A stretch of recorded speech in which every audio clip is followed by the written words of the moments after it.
नमस्कार, मैं हूं दिव्यांजलि मोइत्रा।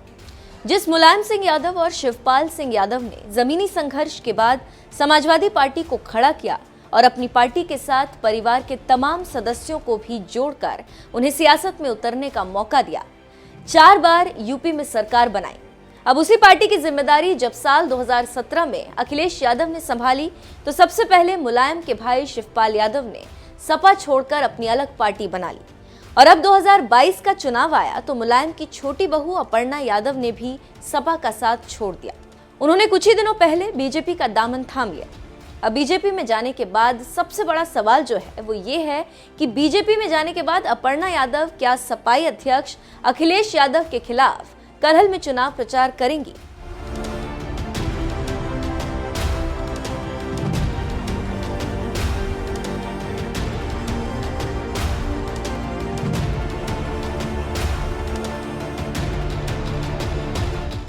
ये बात तो आप भी जानते हैं कि आजमगढ़ से सांसद होने के बावजूद अखिलेश यादव इस बार के विधानसभा चुनाव में सपाईगढ़ जिला मैनपुरी की करहल सीट से मैदान में उतरने जा रहे हैं। ऐसे में बीजेपी ने भी उनके खिलाफ किसी दमदार प्रत्याशी को उतारने की कोशिश तेज कर दी। लेकिन सबसे बड़ा सवाल ये था कि बीजेपी का प्रत्याशी कोई भी हो, क्या मुलायम परिवार की बहू अपर्णा यादव इस सीट से चुनाव लड़ रहे अखिलेश यादव के खिलाफ प्रचार करेंगी। इस मुश्किल सवाल का जवाब खुद अपर्णा ने एक इंटरव्यू में दे दिया। कुछ ही दिनों पहले न्यूज चैनल TV9 के कार्यक्रम में जब अपर्णा यादव से पूछा गया कि अखिलेश यादव और सपा के खिलाफ चुनाव प्रचार करेंगी तो उन्होंने कहा, पार्टी जो कहेगी, जहां कहेगी वहां मैं प्रचार करने के लिए जाऊंगी। चुनाव लड़ने के लिए मैं राजनीति में नहीं आई हूं। राजनीति में आने का मकसद लोगों के जीवन को बेहतर बनाना है। अखिलेश यादव के खिलाफ चुनाव प्रचार करने को भी तैयार अपर्णा यादव ने इसी के साथ ये भी बताया कि अखिलेश यादव ने उनके सामाजिक काम को इग्नोर किया, जबकि योगी सरकार ने उनके काम को पहचाना, इसीलिए उन्होंने बीजेपी का दामन थाम लिया। इसी इंटरव्यू में उन्होंने कहा, मैंने बहुत काम किया और मुझे इस बात का दुख है कि भैया अखिलेश यादव को मेरा काम नहीं दिखा, लेकिन मुझे खुशी इस बात की है कि महाराज जी को मेरा सामाजिक काम दिखा और उन्होंने इसकी प्रशंसा की। राजधानी दिल्ली में बीजेपी में शामिल होकर लौटी अपर्णा यादव ने सबसे पहले मुलायम सिंह का आशीर्वाद लिया था, जिसकी तस्वीर भी उन्होंने सोशल मीडिया पर शेयर की थी। इस दौरान मुलायम ने उनसे क्या कुछ कहा, इस सवाल पर अपर्णा यादव ने बताया कि मुलायम सिंह ने उनसे कहा था कि जिस चीज में खुशी है वो करिए। कुछ ही दिनों पहले एक बयान में भी अपर्णा यादव ने बताया था कि उन पर मुलायम सिंह का आशीर्वाद है।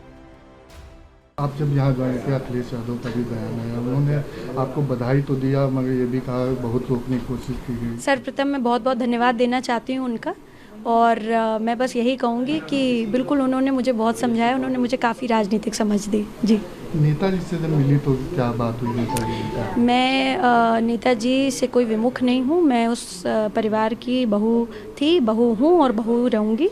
और किसी भी बहू का कर्तव्य है कि कोई भी अच्छा काम करे तो ज़रूर अपने बड़ों का आशीर्वाद लेना चाहिए। और नेताजी मेरे लिए ससुर जी भी हैं, पिता तुल्य भी हैं, पिता हैं, तो मैं यही कहूँगी कि मैंने उनका आशीर्वाद लिया। बीजेपी में शामिल होने के बाद अपर्णा यादव इस कदर भगवामयी हो गई कि उन्होंने पार्टी के लिए एक गाना भी गाया, जिसके बोल हैं, केशरी बाना सजा है, वीर का श्रृंगार कर, ले चले हम राष्ट्र नौका को भंवर से पार कर।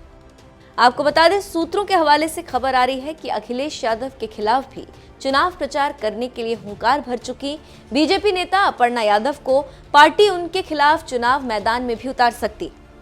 सूत्रों की माने तो करहल विधानसभा सीट से उतर रहे अखिलेश यादव को बीजेपी परसेप्शन की लड़ाई में भी पछाड़ना चाहती। अगर ऐसा होता है तो करहल में अखिलेश यादव और अपर्णा यादव के बीच कड़ी टक्कर देखने को मिल सकती। वैसे इस मामले में आपका क्या कहना? क्या अखिलेश के खिलाफ चुनाव प्रचार करने के लिए तैयार अपर्णा यादव को ही करहल से बीजेपी उम्मीदवार बनाया जाना चाहिए? अपनी राय हमें कमेंट कर जरूर बताएं। साथ ही बीजेपी के चुनाव प्रचार के दौरान कुछ ही दिनों पहले बुलंदशहर पहुंचे सीएम योगी ने इस दौरान क्या कुछ कहा था, आइए आपको सुनाते हैं। मैं आप सबसे भी इस बारे में अपील करूंगा कि 2017 के पहले और 2017 के बाद प्रदेश में फर्क साफ महसूस होता है। 2017 के पहले प्रदेश अव्यवस्था, अराजकता और असुरक्षा का एक माहौल प्रदेश के अंदर था। 2017 के बाद प्रदेश की छवि बदली है। आज प्रदेश कानून का राज है, इस दिशा से देश के अंदर एक नजीर के रूप में जाना जा रहा है। आपने देखा होगा पिछली सरकारों के समय समाजवादी पार्टी की सरकार जब 2012 में आई थी, उसने सरकार में आने के बाद जो पहला निर्णय लिया था और श्री राम जन्मभूमि पर आतंकी हमला करने वाले आतंकवादियों के मुकदमों को वापस लेने का किया था। हमारी सरकार जब 2017 में आई थी, हमारी सरकार ने पहला निर्णय लिया और वह निर्णय था प्रदेश के अंदर अवैध बूचड़खानों को बंद करने का, प्रदेश के अंदर बेटियों की सुरक्षा के लिए एंटी रोमियो स्क्वाड को प्रभावी ढंग से लागू करने का और 86 लाख किसानों का 36,000 करोड़ रुपए का कर्जा माफी का। ये फर्क साफ है और ये फर्क जो उस समय सरकारों में दिख रहा था, पार्टियों में भी आज दिख रहा है।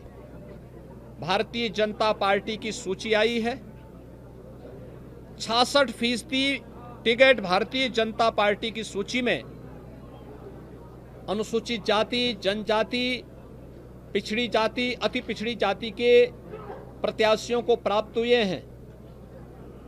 सामाजिक न्याय का मॉडल भारतीय जनता पार्टी ने न सरकार के माध्यम से बल्कि अपने प्रत्याशियों के माध्यम से भी प्रस्तुत किया है। दूसरी तरफ वे पेशेवर दंगाई, पेशेवर अपराधी, पेशेवर हिस्ट्री सीटर इस समाजवादी पार्टी की सोच के अनुरूप समाजवादी पार्टी की सूची की शोभा को भी बढ़ा रहे हैं। यानी ये सूची ही बताती है कि प्रदेश के बारे में उनकी सोच क्या है। और इसीलिए चाहे वह कैराना हो, मुजफ्फरनगर हो, बुलंदशहर हो, स्याना हो, लोनी हो या फिर सहारनपुर का वह दंगाई जिसने सिखों के खिलाफ 2014 में दंगा भड़काया था, इन सबको समाजवादी पार्टी की सदस्यता ग्रहण करवाने का। दूसरी सूची भी आप देखेंगे, ऐसा लगता ही नहीं कि समाजवादी पार्टी की सूची है या किसी ऐसे देश के अंदर चल रहे चुनाव में। आप देख लीजिए दूसरी सूची भी उनकी कैसी है। यानी वो प्रदेश के बारे में उनकी विघटनकारी और दंगाई और अराजकता की उस सोच को प्रदर्शित करने वाली है जिसमें विकास नहीं बल्कि विनाश है, जिसमें शांति और सौहार्द नहीं बल्कि अराजकता और उदंडता है, जिसमें पेशेवर माफिया और अपराधियों को संरक्षण देने की एक दुरभिसंधि दिखती है। लेकिन प्रदेश की जनता जनार्दन ने ये वंशवादी, परिवारवादी, जातिवादी और विघटनकारी नकारात्मक ताकतों को 2014, 2017, 2019 में अपने वोट की कीमत से सबक सिखाया था। भारतीय जनता पार्टी को अपना आशीर्वाद दिया, प्रधानमंत्री मोदी जी के सबका साथ, सबके विकास के मॉडल को अंगीकार किया। और मैं विश्वास के साथ कह सकता हूं 2022 विधानसभा चुनाव में भी प्रदेश की जनता जनार्दन का आशीर्वाद भारतीय जनता पार्टी को राष्ट्रवाद, सुशासन और विकास के मुद्दे पर प्रदेश के हर नागरिक को सुरक्षा, हर एक की समृद्धि और प्रदेश के सर्वांगीण विकास से आगे बढ़ाते हुए उत्तर प्रदेश को देश की नंबर 1 अर्थव्यवस्था के रूप में स्थापित करने के लिए प्रदेश की जनता को प्राप्त होगा।